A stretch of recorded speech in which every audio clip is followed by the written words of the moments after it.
person. Kala contest na pala naman kasi.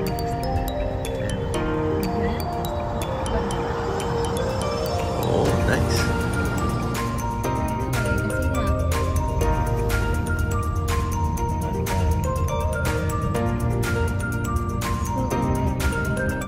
Dito naman kami gumala sa Sylvan Lake. Ayan, halika. Tingnan natin. Oh, ha? Pwede talaga maligo pala, oh. Si nanay. Ay, ha? Ito pala si nanay. Ay, grabe naman. Ang ganda naman pala talaga dito. Tignan mo naman yung ano, yung mga bato. Nakita mo na yung mga bato? Kala mo mga higante eh. Anong ginawa sa iyo? Ha? Anong ginawa? Buti at nakita mo. Nay, tatalon ba kayo? Ito. Lake Louise. Feeling ko parang nasa States ako eh.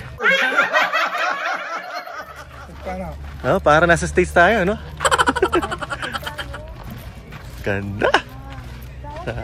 Ay, talagang sulit, oh. Sulit. Ang iyo kuya siguro yung nasindak doon sa truck na malaki. Oh, God. Sa picture dyan. Ang green na ito. Siguro na-stress. Parang ganito sa Bridgewater lang eh.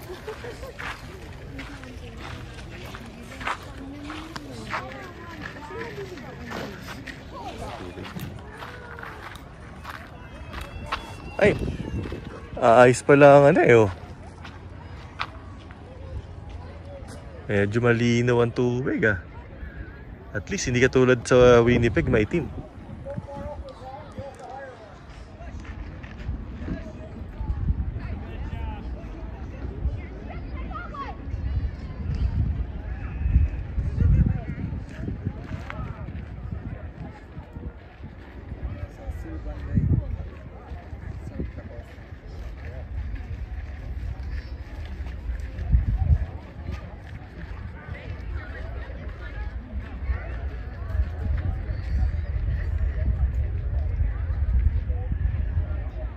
Nakakadala yung nangyari kanina sa drone natin.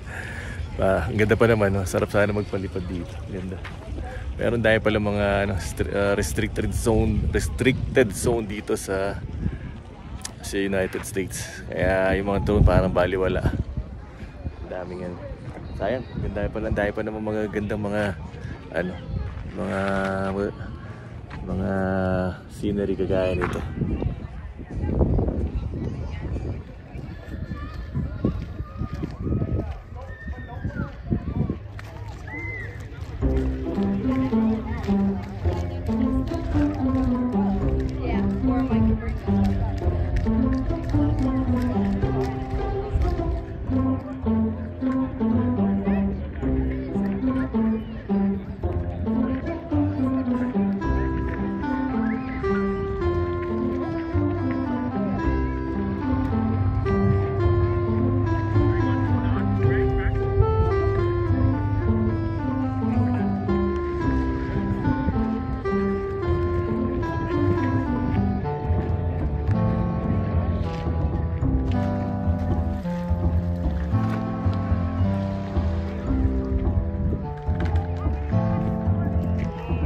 Tatanong kaya yun? Ang taas na ha.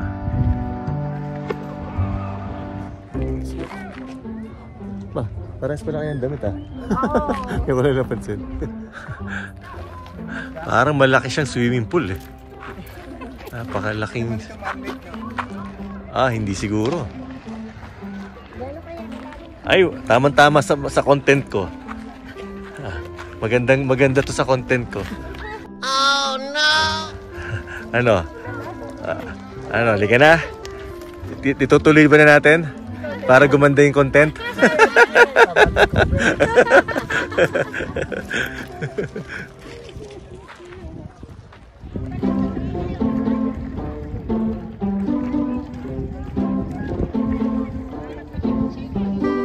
Nay, maganda-ganda content. Tatalon ba kayo?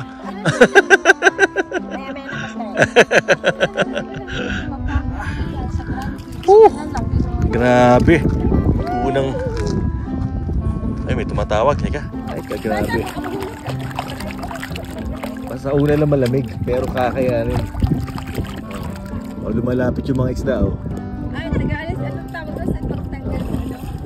Website. Di ba sa MOA meron ganun din? Inaayos ng paa. Restaurant with yung fish. Diyan mo malalaman, babaho ang paa mo. Kasi nalabitin.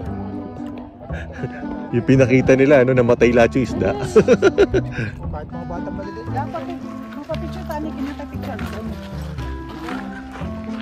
May tao sa dulo. Grabe, hindi na kaya i-zoom. Pero yun.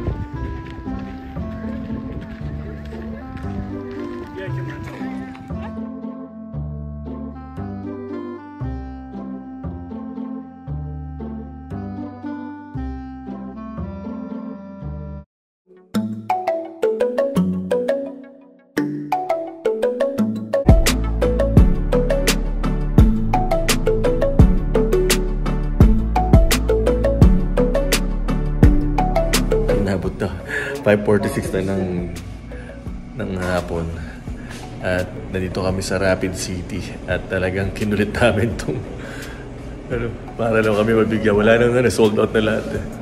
Tapos kinulit namin nga lang medyo may kamahalan para lang mayroon kami matuloy yan. Grabe, wala tulog talaga, sobra. Halos 24 hours na kami halos ilang oras na lang. Gusto ko nang pumikit.